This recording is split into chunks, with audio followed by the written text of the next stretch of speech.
Welcome back. If it seems that the 2020 Democratic field has become very crowded very early, that's because it has.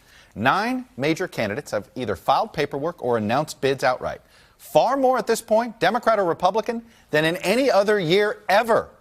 This week we announced that the first Democratic debates will be on the family of NBC networks, NBC News, MSNBC, and Telemundo on 2 consecutive nights in June, in English and in Spanish. The man in charge of the Democratic Party is Tom Perez. He's the DNC chairman, and he joins me now. Mr. Chairman, welcome back to Meet the Press. Always great to be with you, Chuck. Let me start with this. You're obviously are organizing the debates.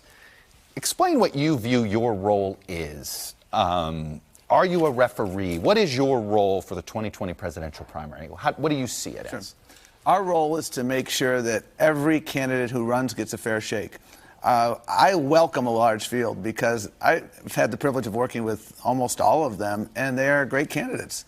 And so our job at the DNC is to make sure that we give them that opportunity, and the debates are going to do this, to show who they are, and that we also build an infrastructure that enables whoever wins to hit the ground running. That's why we have spent so much time focusing on rebuilding our data infrastructure, rebuilding our organizing infrastructure. And this debate process, I'm excited about it because, again, we're not going to be talking about hand size. We're going to be talking about health care. The debates are going to focus on issues. What I am curious, though, when you are trying to figure out when to step in. Reince Priebus, when he was chair of the RNC, every once in a while when Donald Trump, if he insulted John McCain, he put out a release and he would say, where do you feel as if the role you have to play in policing the candidates' statements? At what point do you feel like you have to step in the name of the Democratic Party to say X? I'm frankly not concerned about that for the following reason. All of our candidates understand that we have to defeat Donald Trump. It's not about them. It's about something bigger than them. It's about making sure we come together as a nation. If we have 15 candidates in the race, 14 aren't going to make it to the mountaintop. Our job at the DNC is to ensure that all of the candidates and their followers feel like they got a fair shake. And I am confident that every single candidate understands that we have to focus on the task at hand. Building a positive vision of inclusion, talking about how we're going to tackle health care, talking about how we're going to build jobs that actually pay a good middle-class wage. That's what we're going to talk about. And that's why I have a lot of confidence that we're going to come out of this primary process really with a wind at our back. Former Vice President Biden this weekend is essentially still holding off on announcing and then said, he was speaking to a European audience, going, you know, we start our election process too early. He sounds like a guy that wishes this process didn't start so early. Do you have any regrets about starting early?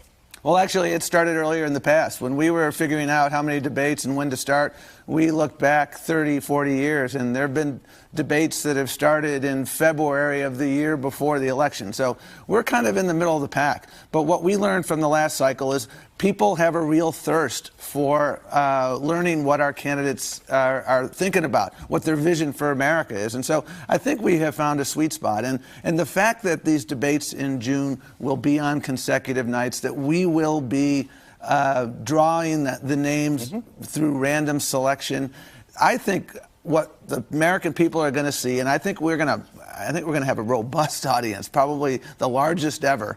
And what they're going to see are candidates who are focused on their issues. And that's what it's about. I want to put some headlines, recent headlines, that sort of get at this new divide inside the Democratic Party, or at least a more exposed divide. USA Today, will increasingly progressive Democratic Party become steadily more anti-Semitic, a reference to Congresswoman Omar's comments. The New Yorker, not exactly a conservative bastion, with the Green New Deal, Democrats present a radical proposition for combating climate change. Wall Street Journal, progressive Democrats claim victory as Amazon scraps New York plans.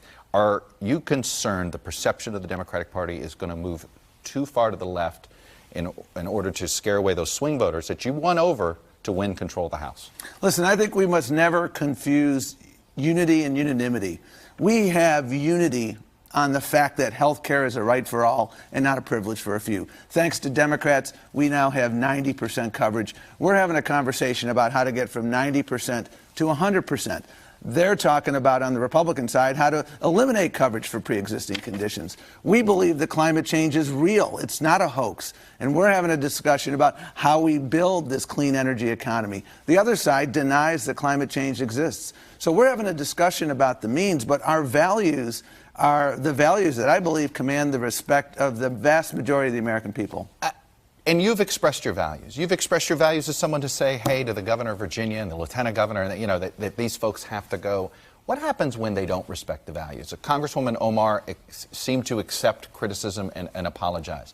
But if she does it again, what happens when these Democrats sort of don't accept punishment, don't accept the fact that they're not representative of the democratic values you espouse, and they don't leave, and they still want to represent the Democratic Party? What do you do? Well, again, I'm heartened that Congresswoman Omar apologized, because what she said was wrong and it was divisive. And do you believe she's anti-Semitic? Are you worried that she is? What she said was wrong, and what she said was divisive, and I think Speaker Pelosi and others, including us, I think appropriately called her out. And what we have to do, and the difference between Democrats and Republicans, is when we see people within our own ranks do things or say things that are antithetical to our values, we are not reluctant to call them out. On the other side, unfortunately, they are enablers. Look at Senator Johnson with this national emergency calisthenics that he just did. He understands that it's unconstitutional, but God forbid that he would say something against Donald Trump. Are you at all worried? I'm going to go back to the Amazon deal. Are you worried that there's a perception of, oof, boy, progressive Democrats just are not pro-business, and they're going to be antithetical to business to the point that it actually scares business away from working with the Democratic Party? Oh, you're going to hear from so many Democrats in this campaign who have an unbelievable record of job creation. Barack Obama inherited the worst mess of our lifetime. We left with the longest uninterrupted streak of private sector job growth in our nation's history. What Democrats are fighting for is prosperity that is shared. What Democrats are fighting for is a moral capitalism, a capitalism that understands that when we all succeed, we all succeed. When the middle class is succeeding, when people striving to get into the middle class succeed, then everybody succeeds. Can you be a democratic socialist and for moral capitalism? Or is that at some point, does that get into contrast? Don't forget, when Ronald Reagan was railing against Medicare in 1963, he said, Medicare, this is a quote, will lead to socialized medicine and will lead to socialism in America. This socialism thing, Medicare, has led to security for our seniors. And so some people want to try to use labels and misuse labels. Here's what Democrats are about. We're about results. We're about making sure if you have a right to health care. We're about making sure if you work a full-time job, you ought to be able to feed your family. You ought to be able to reduce gun violence. We have people across this country who are going to be marching tomorrow because they're going to be talking about this fake emergency and making us focus on the real emergency, which is people who are diabetic, who don't have access to health care. Tom Perez, I got to leave it there, chairman of the DNC. We will see you on Forward, and we'll see how much you have to play referee in your presidential primary. Thanks for coming on. Hey, NBC News fans, thanks for checking out our YouTube channel. Subscribe by clicking on that button down here, and then click on any of the videos over here to watch the latest interviews, show highlights, and digital exclusives. Thanks for watching.